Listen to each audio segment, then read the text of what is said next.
Buenas tardes, soy Iván Ruiz. Es para la clase de Introducción al Derecho.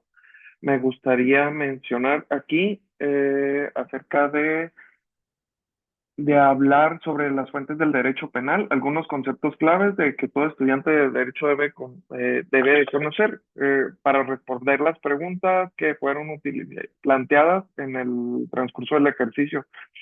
Las fuentes del derecho penal se dividen en dos grandes grupos entre las directas y las indirectas, donde la directa siempre es la ley y las indirectas es la doctrina, la jurisprudencia, la costumbre, eh, donde estas, la única capaz de crear derecho con general y vinculante sería la ley o la legislación o la norma. Por otro lado, tenemos fuentes indirectas como las que ya han sido citadas anteriormente, dentro de que también se incluyen los principios generales del derecho.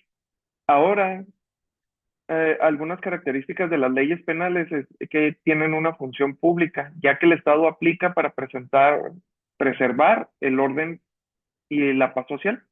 Además, es general y preventiva, lo que significa que se aplica a todas las personas dentro del territorio nacional, busca prevenir delitos antes de que ocurran y por último es castigadora, pues sanciona a quienes infringen la ley. Es decir, tenemos esa parte donde la norma está vinculada entre el tipo penal o lo que es generado por el delito y la pena generada por ese tipo penal. Una parte fundamental del derecho penal es la interpretación de la ley. Para esta interpretación existen las maneras de hacerlo como sujetos, como medios y como resultados, donde los sujetos es la persona, cómo la interpreta, la judicial, en este caso son los jueces o los entes públicos encargados de realizarlo, o lo legislativo, que es los que crean la legislación. Entre los medios empleados tenemos que se dividen entre la interpretación gramatical y lógica. Como se refiere a la gramatical, es tal cual está escrito en la ley, y la lógica es la manera en que pueden interpretarlo con base en los conocimientos o las exposiciones de motivos generadas para la legislación. Para resultados se puede ser declarativa, extensiva, restrictiva y progresiva.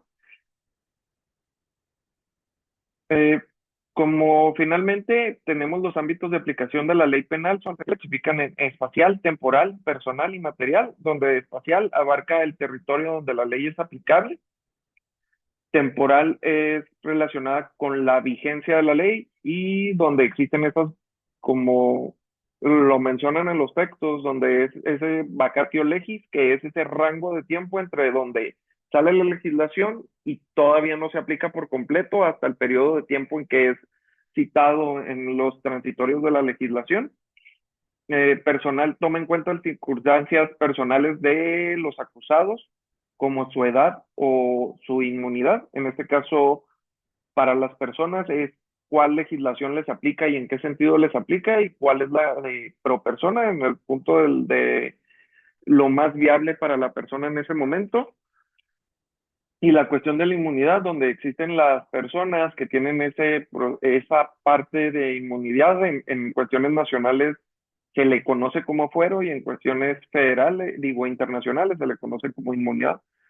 En material se distinguen los delitos como en las cuestiones o la separación de delitos del fuero común, delitos perseguidos por la federación y en este caso el fuero federal o el rango federal o militar.